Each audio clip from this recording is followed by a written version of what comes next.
છેલ્લા 5 વર્ષની અંદર આ ગામનો વિકાસ જુઓ તમે. આ ગામનો વિકાસ કેટલો સુપર છે. પહેલાં આ ગામમાં તમે નીકળતા તો તમને કોઈના ગામમાં આવ્યા હોય તો તમને ખબર ના પડતી કે આ ગામ કહેવાય. એની જગ્યાએ જુઓ આ ગામનો વિકાસ જુઓ. આ તો આપણે થોડા સાઈડમાં છીએ, હજી નિશાળ બિશાળ બધું ઓકે, એટલું મસ્ત વ્યવસ્થિત છે. અને પેલું મકાજીએ તો એનો વિકાસ સારો છે. એટલે ખેડૂત જાગૃત બનવું એ મહત્ત્વ હા. ખેડૂતો જાગૃત બનવો. જુઓ કેવો એરિયા છે. હજી આ તો આપણે સાઈડમાં છે બરાબર. વચ્ચે ગામમાં જઈએ ને તો બહુ વિકાસ છે એમ. સ્કૂલોનો, નિહાળોનો, કોઈ બાર મંદિરોનો આવો સરસ સરસ વિકાસ છે આ ગામની અંદર. એટલે ખેડૂત મિત્રો,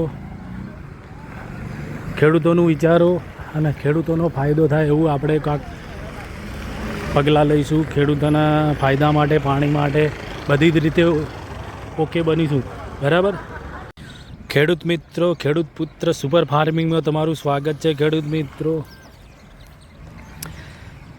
જુઓ, આ તમે એકદમ ધ્યાનથી જુઓ. આ નહેર જુઓ ખાલી તમે. આ ચારૂપ ગામ છે. ચારૂપ ગામની અંદર જે નહેર હેડે તમે જુઓ. આ જે ગટરનું લાઈન હેડ થયું ને એ રીતના ઓયકણ નહેર હેડે છે. બરાબર. તમે નહેર હેડે જુઓ ખાલી. અહીંયા કેટલો સુધારો છે તમે જુઓ. અવાવર નહેર પોણી હેડે નહેરનું. અને આપણે તો ગટરનું કે ચોમાનું પાણી આવું હેડતું નહીં. આ ફેબ્રુઆરી મહિનામાં આટલું પાણી હેડે હોય કે નહેરનું આઉટ એરિયામાં હેડે. વિચાર કરો તમે. અને આપણે તો આવું હેડતું નહીં નહેરનું. આ નહેરનું વધારાનું પાણી હોય કે હેડે. નહેર જેવી હેડે તમે જુઓ. અને આપણે તો બધા બસ આપણે તો વિકાસ નહીં જોતો. વિકાસ ઓને કહેવાય? ખેતી માટે આનો વિકાસ કહેવાય. એટલે આવો જાગૃત થાવ ખેડૂત મિત્રો, અને થોડું ધ્યાન આપો. જુઓ ખેડૂત મિત્રો, આ નહેર ચાલે છે જુઓ.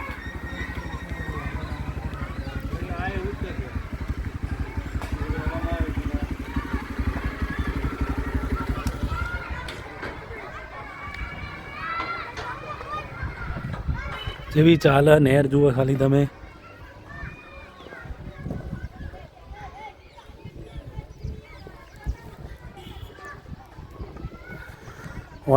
ઓને ખેડૂતોનો ફાયદો કહેવાય. ખેડૂતો માટે કહેવાય. આ જે નહેર ચાલે છે, આવી નહેરો ચાલે છે જે, આ ખેડૂતનો ફાયદો. આ વિસ્તારની અંદર ખેડૂતનું વિચાર્યું કહેવાય. આ ખેડૂતનો વિકાસ કહેવાય. બિલ્ડિંગો મોટું મોટું બધીને દેખાવ કરે એનો વિકાસ ના કહેવાય. વિકાસ ઓને કહેવાય જ્યાં પાણી છે ત્યાં જીવન છે. બરાબર. જો ખુલ્લે આમ પાણી હેડે છે. પાણી હેડે છે એટલે મહત્ત્વ છે. પણ પાણી છે ત્યાં જીવન છે. આ ગામના માણસો, આ ગામના ખેડૂતો જાગૃત કહેવાય. જાગૃત કોને કહેવાય? તો ઓને કહેવાય. જુઓ, ઓને જાગૃતિ કહેવાય. આ ચારૂપ ગામ છે. આ ગામના યુવાનો અને ખેડૂતો અને જે નોકરિયાત, ઓને જાગૃત કહેવાય. જે ગામને વિકાસ માટે અને ખેડૂતોના વિકાસ માટેની યોજનાઓ કહેવાય.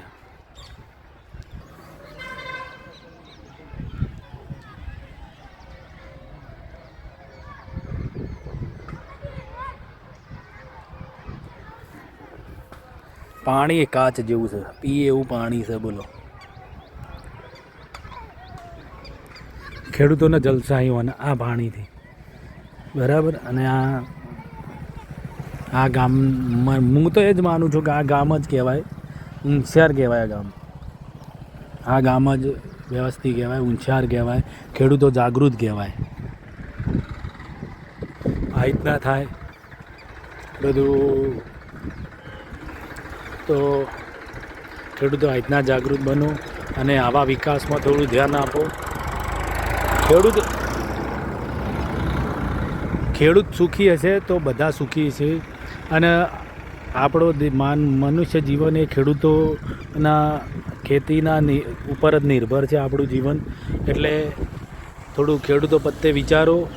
અને જુઓ ખેડૂત મિત્રો, તમને આ વિડીયો ગમ્યો તો લાઈક કરો, સબસ્ક્રાઈબ કરો, શેર કરો, કમેન્ટ કરો, બરાબર. કારણ કે આજે હું તમારા માટે આ વિડીયો લાવ્યો છું ઠેડ 30 કિલોમીટર જઈને. કારણ કે આપણી બાજુ તો આવા કોઈ વિડીયો છે જ નહીં, આવા કોઈ નહેરોનું તો છે જ નહીં. નહેરો તો આપણા સિદ્ધપુર, પાટણ અને સિદ્ધપુર તાલુકો છોડીએ પછી જ નહેરો હોય, બાકી આપણા વિસ્તારમાં તો કશું નહીં, બરાબર. એટલે આપણી ચેનલને લાઈક કરો, સબસ્ક્રાઈબ કરો, શેર કરો ખેડૂત મિત્રો. વિકાસ મહત્ત્વનો છે, પાણી છે ત્યાં જીવન છે, જીવન નિર્ભર છે, બરાબર. ચલો ફરી મળીશું ખેડૂત મિત્રો ફરી મળીશું.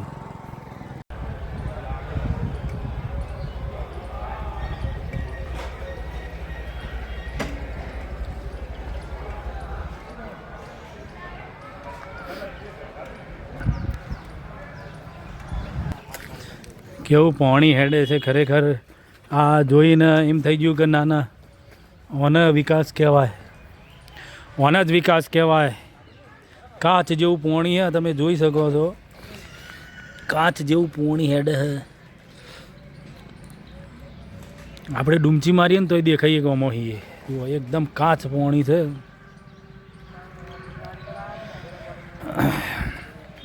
ચારું ગામનું પાણી દેખો તમે કેટલું મસ્ત હેડે છે, જેટલો વિકાસ છે.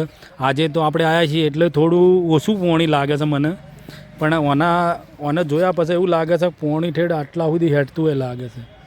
કાયમી માટે મને લાગે પાણી આટલા સુધી હેડતું હોય એવું આ દ્રશ્ય મને એવું કહે છે કે પાણી વધારે હેડતું હોય, પણ આજે થોડું ઓછું હેડે છે. રાધે, બરાબર. એટલે ખેડૂત મિત્રો તમે પણ સજાગ બનો અને સરકારના બાજુમાં લાભો લઈને આવા યોજનાનો ફાયદો લો, જેથી આપણે ખેતી માટે પાણીનો ઉપયોગ થઈ શકે અને ખેતીમાં આપણે સરળતા બને અને થોડું પ્રગતિ બને એવું કામ કરો. અને સજાગ બનો અને સારી એવી જે કહેવાય આપણે કે સજાગ બનો. મારું કહેવાનું એટલું જ થાય છે કે સજાગ બનો. કે જો આ ચારૂપ ગામની અંદર ખેડૂતો જેટલા સજાગ છે, મૂળ ગમે તે હોય આગળ, પણ કહેવાનો મતલબ આ સુવિધાઓ જુઓ. પાણી છે ત્યાં જીવન છે, કહેવત સાચી છે. પાણી હોય ત્યાં જીવન શક્ય છે અને પાણી હોય ત્યાં ખેડૂતના માટે સારું કહેવાય એમ. તો ચલો મિત્રો, આપણે આજે હવે મારી ચેનલને લાઈક કરો, સબસ્ક્રાઈબ કરો, શેર કરો અને આવા નવા વિડીયો જોવા માટે તમને મારી ચેનલમાં મળ્યા રહેશે. તો જો આ વિડીયો તમને સારો લાગ્યો હોય તો મારી ચેનલને લાઈક કરો, સબસ્ક્રાઈબ કરજો, બરાબર ખેડૂત મિત્રો. ચલો તાણ આપણે હવે રજા લઈએ. બીજા વિડીયોમાં ફરીથી મળીશું તમને.